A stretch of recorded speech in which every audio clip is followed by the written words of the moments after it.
Hey guys, it's Friday, last puck time of the week. I'm Lawrence Presman, the Prez. Today's show, two incredible betting experts, Andrew McInnis and Carmine Bianco. I just thought I'd put the B in there as an homage to Alex, who couldn't make today's show.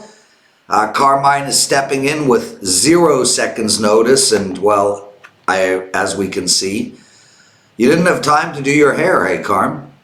I didn't. I didn't think I was going to be on the show today. I'm actually babysitting my niece. She's in the other room on an iPad watching Paw Patrol. So, yeah.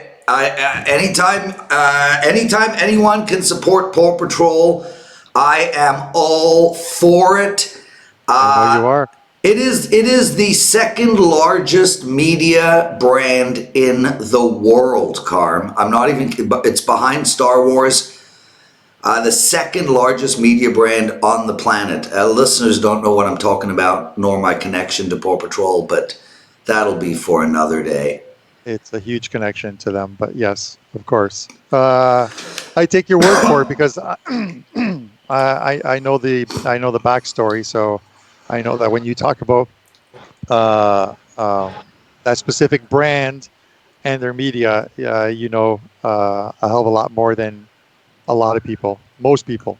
A friend of mine just emailed me yesterday. His 3-year-old is having a birthday party. They're doing a Paw Patrol theme. He wanted to know what I could do for him, and I got to make some calls today. And here's some breaking news. There's a Paw Patrol movie. Is there? In production, yeah. Wow.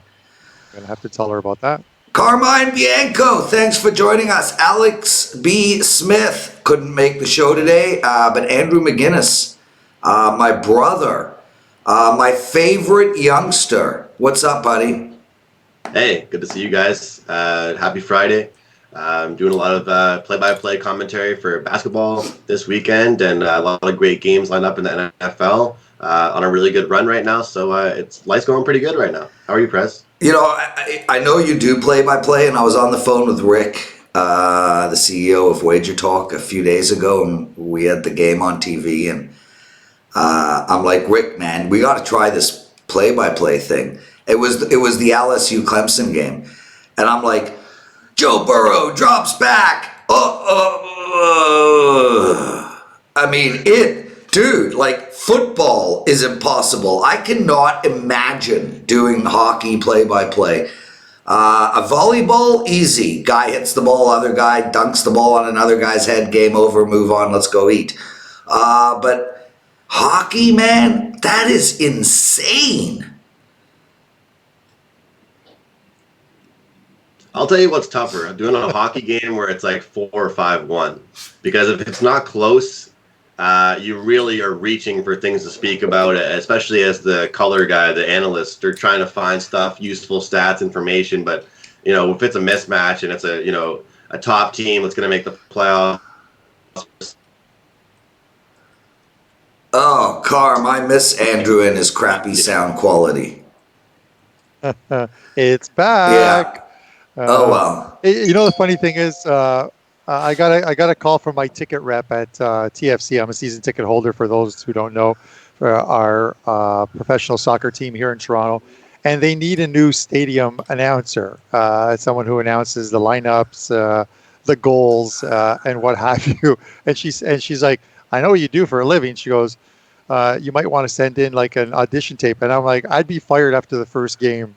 And you know why? I'd be fired after the first game because I'd be on that mic like, you idiot, he's open. You know what I mean? Or how do you miss that? I have you -2 goals. Score another, bastard. Yeah. You guys are a 5%. So, yeah, it's not a good, not a good idea. But I love her for sending me that, the message or whatever. I thought it was pretty hilarious. Guys, A lot of the times when I do announcing, like just PA announcing, Carm, at the local basketball games here tonight, that's what I'm doing is PA. And I'll just create point spreads with some of the other announcing guys just to make the game a little more interesting. I'll be the odds maker. We'll create a little point spread for the first half full game. At the second half, we'll make a second half wager. sometimes we even have point totals for certain top players just to make it interesting make it a little more fun to watch. Okay, well, the point spread on this show finally starting is minus 2 million. Never heard this story, Andrew, so I'm going to let you. Yeah, Prez, enough, guys. No, wait. Prez, you've never heard this story. And when we talk about speaking, okay, I've never told the story. When I was in grade 6, I was asked to be the valedictorian, the class valedictorian. And I was so proud and so happy to do it. And then I got up in front of everybody and I completely froze. I just looked out at everybody and I froze. I stood there for about 90 seconds before a teacher came up to me and stood beside me talking to me, and I was able to finally talk. I literally froze. It's unbelievable. It's haunted me since that early age. And now look at you. Yeah. Carmine Bianco, Andrew McInnis. Let's go, boys. Andrew, you're on a 15-3 run. 15 wins, 3 losses, and you're 18 all sports bets. That's NBA, college basketball, and NHL. I took $150 off of a month of your plays, $150. So it's $199 for 30 days of all of Andrew's plays. Promo code, tweet it out, Andrew All. Remember, that's at sportsmemo.com. Andrew All. Boys, 3 games today. And then we're going to do a quick race through on some select games for tomorrow. Let's get straight into it, okay? Pittsburgh on the road playing Detroit. If you listened to Puck Time yesterday, I liked Boston a lot. They won the game 4-1. Pittsburgh's first loss in their last 5. Detroit, 2 losses in a row. Let 8 goals into the New York Islanders. That would equate to a 12 spot by Washington. And 5 goals by Detroit, which would equate to about a 9 spot from Tampa Bay. I gotta believe there's gonna be some scoring in this game. And Andrew, I'll go to you first. I like Pittsburgh team total over the total, my friend. Yeah, I like that as well. You see that the Bruins game, I usually said you were on the Bruins there. I like that spot a lot for Boston. I thought that was one of the biggest games of the season for this Bruins team, and they came to play. They came really prepared. I saw something after the game where apparently there was actually a different type of meeting held by Bruce Cassidy before the game, talking about sticking up for your teammates and playing more as a team, getting that chemistry back. As we all know that Tuukka Rask took an elbow a couple games before that, and not one player came in and dropped his gloves or stuck up for him. And that's not really what the Bruins are used to doing. I mean, the Bruins' reputation is for sticking up for each other and being more of a team. And they certainly looked like a pretty good team last night, playing together, and the chemistry of all lines looked really good. But we can't take any credit off the chances that Pittsburgh still created late in the third period. They didn't give up all the way until the final whistle. And Detroit's just a bottom feeder right now. They're not even giving an effort against any teams. I mean, it just seems to me that no matter who comes to town, Detroit is just they're allowing 3, 4, 5 goals to a lot of teams, and I would not talk anyone off that team total. I'm going to go ahead here with the Pittsburgh puck line. I don't think a lot of puck lines, but grabbing it at plus 130 here. For some reason, I have a slight lean to the over, but like you said, Prez, why would we go with the full game over? If you have access to team total, Pittsburgh will do the bulk of the scoring. I think the puck line is obviously pretty correlated here with the team total. So I like that. And 11 of the last 13 games for the Pittsburgh Penguins, we've seen the first period go over the total. So I mean, I would choose wisely because it's against Detroit here, but who knows? They could probably do it on their own, the Pittsburgh Penguins. Everybody remember, Andrew McInnis, 15-3, his last 18 all sport bets. Head over to sportsmemo.com, use the promo code AndrewAll for a month of all his plays, $199. Bald man, what do you like in this game? Yeah, it's there's really only one way you can go. It's Murray and Howard in net tonight. Howard hasn't been very good, but this Detroit team hasn't been good at all. And I think you pretty much stated it. 13 goals allowed in the last couple of games to a Sabres team that was struggling to score goals, and an Islanders team that they rarely get more than 3 goals a game. So they're just not playing well. You have to look at 3 of their last 13 games I think they've won, and those were against Ottawa, Montreal, and a struggling San Jose team at that time. They're just not scoring a lot of goals. The Pittsburgh's the only play here. I believe that while you can take the puck line, the three-way line is like minus 145, but I still believe that the puck line has a lot of value at plus 120. Never take negative juice on a puck line, but you're getting plus 120 on your money here. You can turn around if you want to take that 145 three-way line and parlay with the Hurricanes tonight that we'll talk about in a minute, because I think both will win, and that's paying you plus 150. So it's you turn a negative situation into plus money with those 2 teams, and you're getting basically 3-2 on your money. But it's Pittsburgh for me, both on the three-way line and on the puck line. Carmine Bianco, I got a promo for you too, my friend.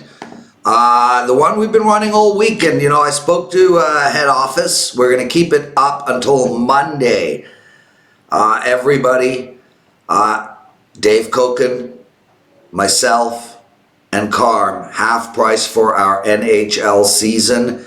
Use the promo code CARM345 or Dave345 or Prez345, or may I suggest all 3 of them.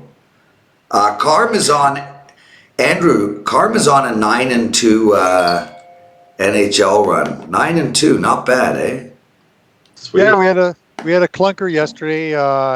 It's really funny because the 3 plays that I think on the show yesterday, 2 of the 3 won, but the one that I had was the one that obviously lost with the Flyers. But the Sabres plus 175, I said they would go into Dallas, and they had a very good shot to upset them, and they did. They beat Dallas 4-1, getting $1.75. And, of course, the Bruins. I think, Lawrence, and I'm not sure about Koken, but you and I for sure were on the Bruins yesterday. We liked that was them, a great price there, Carm, on the Sabres. I mean, good spot, but I got to give you credit as well for the value. I liked the value a lot with the Sabres last night. It's a couple small things come into it, but sometimes you win that big game, and which they did a night before or 2 nights before against Colorado, and you have a bit of a bounce. And I think, in all honesty, that's what happened to the Flyers yesterday against the Canadiens. They played one hell of a game in St. Louis, and I think maybe it took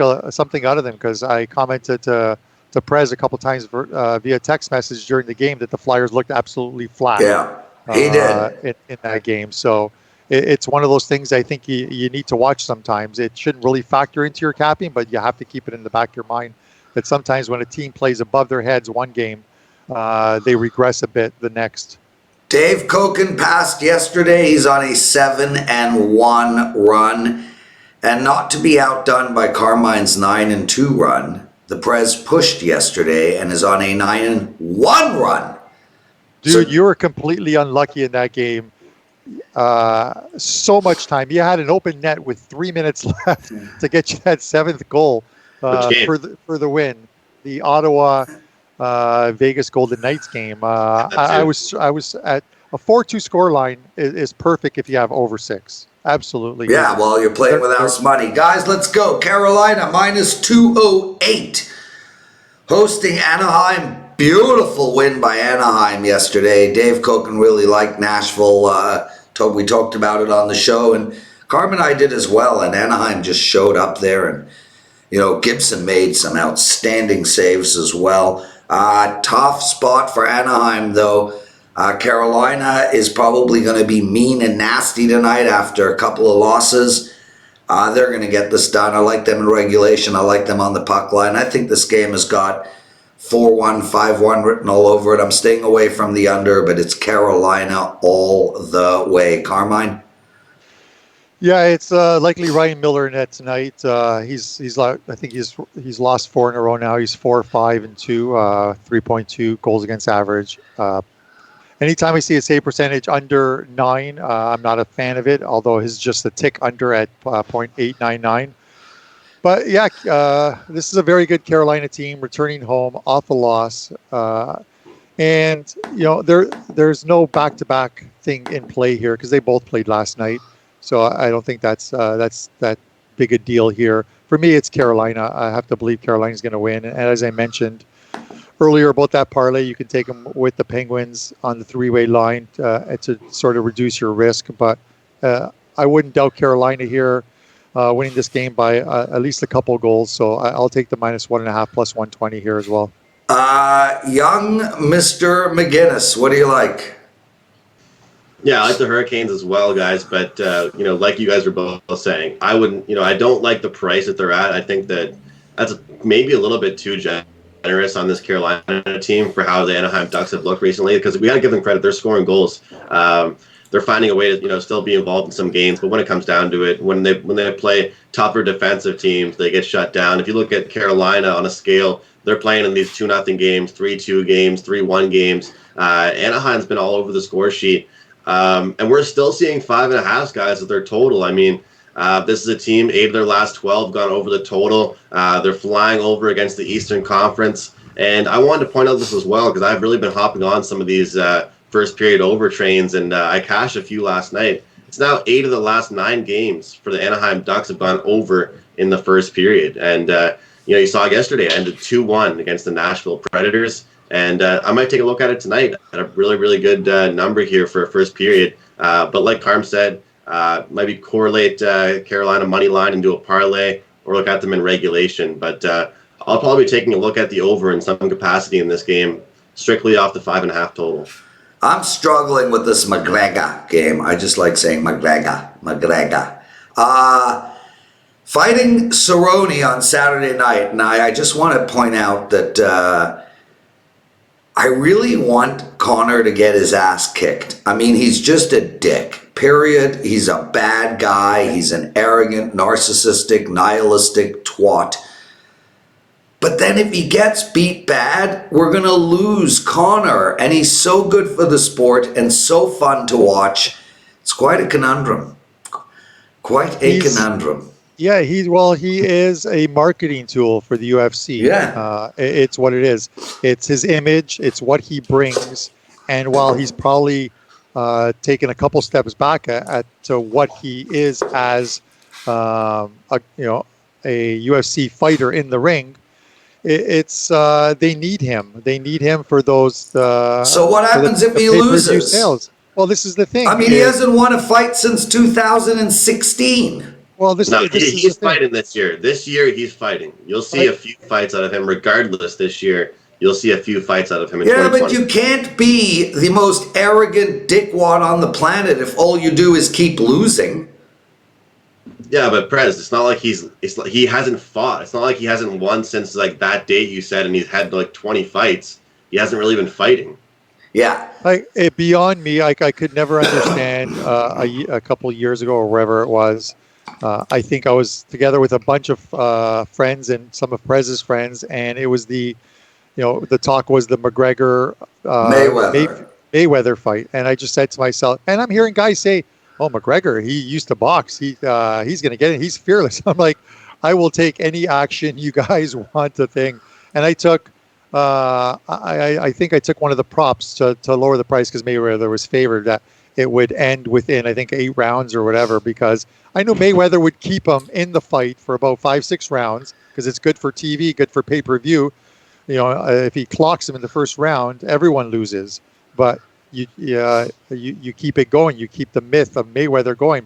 You can say I lasted 6 rounds with Mayweather, but it's just he's a PR stunt at this point. I'm sorry. Yeah, will be a fun fight. I do want to say though, because I get what you're saying, Prez, and I'm not really the biggest UFC guy, so I'm not really his fan, but he actually literally started from nothing. Like this guy literally was really poor. Like I don't care. Is that a justification for being a complete dick? Yeah, but now he seems to really be changed. No, come on, dude. He hired a freaking publicist or. Come on, man. He's changed. Yeah. No, I don't want to jump on you, Andrew, here, but I don't believe in the started from nothing thing, and that's just because I watched the Aaron Hernandez thing yesterday, and the guy started from nothing, and he ended up a murderer. Yeah. So we have to wonder who our fake idols are. Oh, and speaking of that, right? I just finished. Speaking of that, I just finished Messiah on Netflix, and I highly recommend that show, boys. Winnipeg, Tampa Bay. This game is going to be really fun to watch. Tampa Bay coming off of a loss.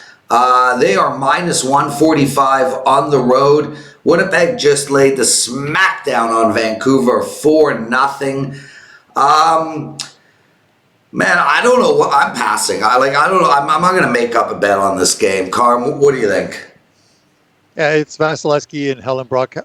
Vasilevsky's picked up 9 straight wins, beating LA. He wasn't in net yesterday. Yesterday was McElhinney. And whereas earlier in the season, we were saying when Tampa lost, they're usually a very good team coming off a loss, and they weren't during the season. They've really picked it up, and I expect them to bounce back tonight. Winnipeg has been average at best at home. They're averaging like 2.74 goals per game at home this campaign. That's like 25th in the NHL. So I'm gonna look for Tampa to bounce back, and it's a short price, even though they're on the road, minus 140. I'm willing to take it. Alex is not here. I keep calling you Alex, but then I cover it by saying is not here. Andrew, talk to me. I like the over here. You look at what Tampa Bay did in their game with LA. It was, not a good game for them. They kept LA in the game throughout the full 60. And then against Minnesota, they struggled as well. They had one period where they gave up back-to-back goals, and they couldn't really recover after that. And this Winnipeg team, like you said, coming off that big win against Vancouver, they had a pretty, competitive game against Boston earlier in the week. They're scoring goals right now. When these two teams clash, I don't expect a lower scoring game. We saw Domingue between the pipes against against Minnesota, and we're seeing Vasilevsky now, like Carmine said. But I still think we can get some goals from both sides. And the best part about it is, at a lot of shops right now, you can still get a 6 with this total. So that makes me like it even more. I think we'll go over the total here. Andrew McInnis, Andrew All. That's the coupon code. 30 days of all these plays is on a 15-3 run. Guys, there's no real lines up for tomorrow's games, but I want to just single out a couple, and we'll really talk about them super quick. One of our listeners asked about the Chicago-Toronto game, and my guess is Toronto's going to be favored around minus 200. I'm pretty certain there's going to be a 6.5 on the board. I can give you my look-ahead line if you'd want. Okay, go ahead. All right. Leafs are minus 208. So do I know my stuff or what? Yeah, yes, you do know your stuff. And Chicago's plus 170, 175 is the look-ahead line. And the total is 6.5. It should be about minus 120 on the under. Yeah, so I like the over in this game, and I like Toronto a shit ton. Toronto on the puck line and the over for me. Andrew? Yeah, Toronto off that game they had yesterday where you had to be impressed with them as far as, playing a low-scoring game, but they couldn't get it done. Obviously, overtimes are always tough for any team. I said it before, Prez, and I'm not even just joking. I think that at the start of the year, this Leafs team we saw so much secondary scoring from them. It was great. I even noticed it. We saw guys that, weren't their high-paid guys scoring. Now it's just all their high-paid guys that are finding the score sheet. I think tomorrow we see everybody involved. Chicago gives up goals to everybody. And not to be too repetitive, but we all know overs are hitting at an incredible rate. We saw one game go under. When the Leafs are in bounce back mode, it's usually a high scoring game. I think tomorrow we see the total go over 6.5 with and honestly look at some goal scoring props for tomorrow. I think look at some guys, some of the top guys like Hyman maybe or Nylander to score, Marner. Those guys will get the job done because they struggled. They had so many chances against Calgary. It was a good game, but they couldn't find the back of the net. Carm, Andrew, Wayne Gretzky scored 50 goals in 39 games. When I was young, 50 and 50 was actually a thing. Mike Bossy did it a bunch of times. God, like when was the last time that happened? I can't even remember. I mean, it's got to be a couple of decades. It's funny that you, honestly, I don't know. It's funny you talk about Gretzky. I listened to a talk radio thing the other day, and all they talked about is great players who get behind the net and can't coach, and they're like, it's amazing we've never seen Gretzky behind there. He doesn't. What do you mean behind where? He coached in Phoenix. Gretzky's coached. Yeah, well, this is what the Fan 590 Well, the Fan 590 is a bunch of bloody morons because Gretzky's been a coach. I think they're talking about the coaching carousel now and why we don't see him now. Well, why would Gretzky waste his time coaching? He's like in his early 60s, late 50s. He's got Janet. He's a grandfather now. He's in a Tim Hortons commercial. He's a freaking legend. What? Right. My take on the Leaf game. This is a perfect game for the Leafs. Absolutely sets up perfectly well, much like that New Jersey one did, where the Leafs came in struggling and put 7 in on New Jersey at home. It's a similar thing here. I understand that the Blackhawks come in winning 3, but you look at they've won 4 of their last 7 games. That Blackhawks. Look at who they beat: Montreal Canadiens, Ottawa Senators, Anaheim Ducks, and the Detroit Red Wings. This is pretty much the bottom 5 teams in the NHL, bottom 5 or bottom 6 teams in the NHL. I understand you can only beat who they give you, but when they play teams like Nashville, they lost 5-2. Vancouver scored 7 on them. So this is a perfect Saturday night in Toronto where the Leafs just run up a scoreline on Chicago. I understand it sounds sort of cliche. That money line at minus 208 literally implies that the implied odds for this game is the Leafs winning 67.6% of the time. I think it's actually higher than that. It's the Leafs minus 1.5 here. Leafs. It's one of those Lawrence specials actually, where he tells you to take minus 2.5, getting plus money. Take the Leafs team total and take the total. It literally sets up to be one of those. I told you Washington minus 2.5 yesterday. You absolutely certainly did. 5-2 win. Last game for tomorrow. We have to talk about the Montreal Sovereignists. I'm thinking, Carm, I haven't looked. I'm thinking minus 135 for Vegas. I just brought it up on my screen. You're close. Vegas is minus 130. Oh, come on, man. I'm like a machine. You are. Anyway, Andrew, I'll go to you on this game because you like the Sovereignists. I have Vegas. Yeah, typically for me on the year, what I've been doing as far as teams when the coach gets fired, the game after the coach gets fired, I look for the total, which is what I did last night over, and we got the push just like yourself, Prez.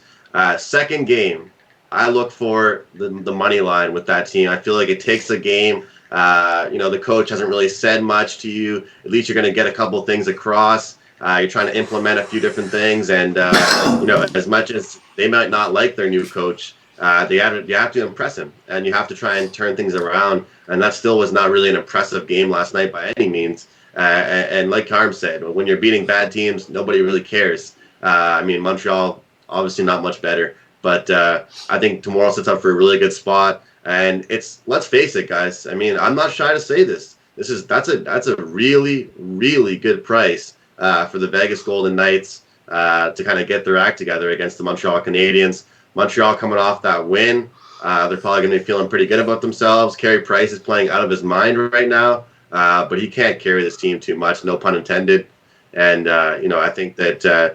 Vegas goes in there and gets the job done. No need to, get too fancy with any puck lines or any this or that. It's a great price on the money line, and stick with the full game. Puck time. Oh, and people are watching this game, this video today. That line will move. Oh yeah. So I would get on that tonight. I've been looking at a lot more overnight lines, and guaranteed, this time tomorrow, that when we see that, it's not going to be minus 130. He's Andrew. The other guy, Carmine, and I'm the Prez, and that, my friends, is puck time. Quick reminder, you have until Monday to take advantage of all of our NHL season and playoff half-price offer. Carm 345, Dave 345, and Prez 3, 4, 5. Also, Andrew McInnis, 15-3 in all his sports. A huge run right now. You can get $150 off of a month of his plays. Use the promo code at sportsmemo.com. The promo code AndrewAll. Boys, we'll see you Monday. Great show. Thanks for doing this. Good luck this weekend, boys. Take care.